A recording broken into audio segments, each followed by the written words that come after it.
Hello, guys. My name is Tegan. I'm the CEO and founder of a company called Lokalist, where we've built a platform for instant local auctions. So, what is it that we do?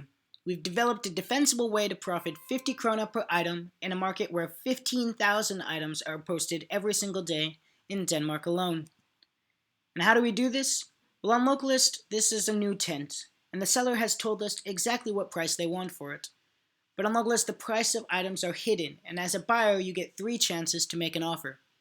If your offer matches or exceeds what the seller had in mind, then you can instantly reserve it for the price you name yourself.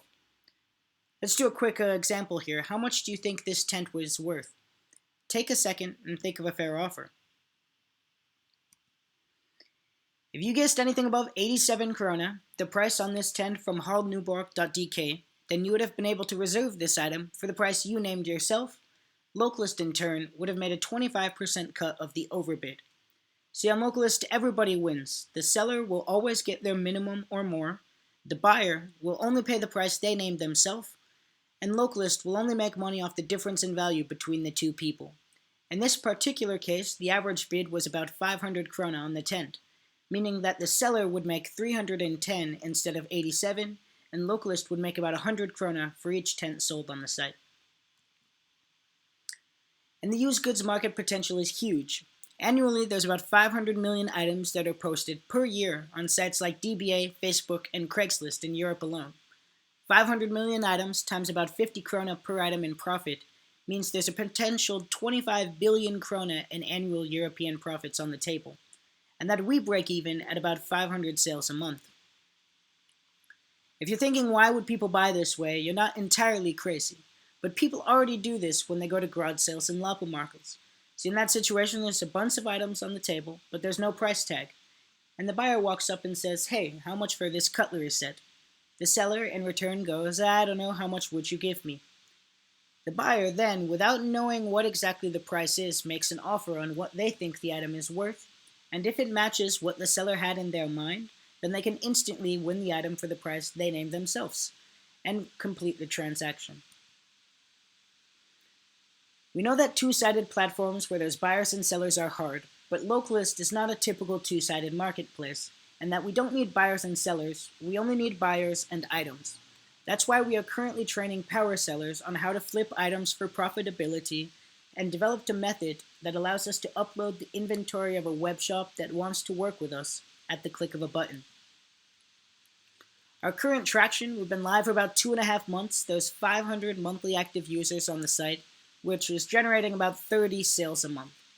It's important to note that this is only organic traffic and we're not spending money on paid advertising.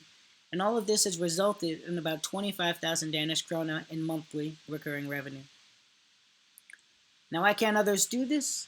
Our PSD2 payment system is developed in-house and built on top of a backbone for mobile pay.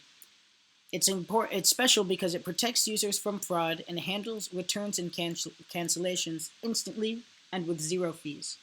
It's because of this that we received a license to process payments from Nets, and that's good for across Europe. To date, we're the only local used goods marketplace we know of in Europe that has the license to process payments.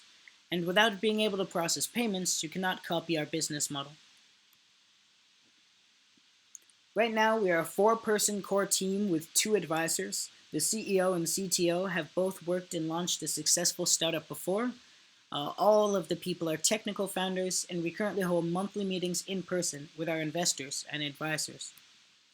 And a bit of the timeline, April of last year, I raised a friends and family capital round of about 500,000 Danish krona from my personal network.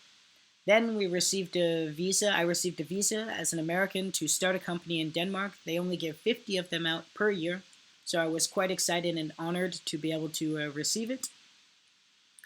August of the same year, I opened up the APS and secured our partnership with Danske Bank Nets and Mobile Pay. And then in March of this year, we released our general beta version to the public. And this is going on for about 3 months now, going strong for about 3 months now. Currently, we are raising a bridge round of 500,000 Danish krona to help us reach our goal of 100,000 krona in monthly recurring revenue, which we see as our break-even point to help take us to the next level. If you'd like to be a part of the journey, please reach out at the contact information below. And thank you guys for listening.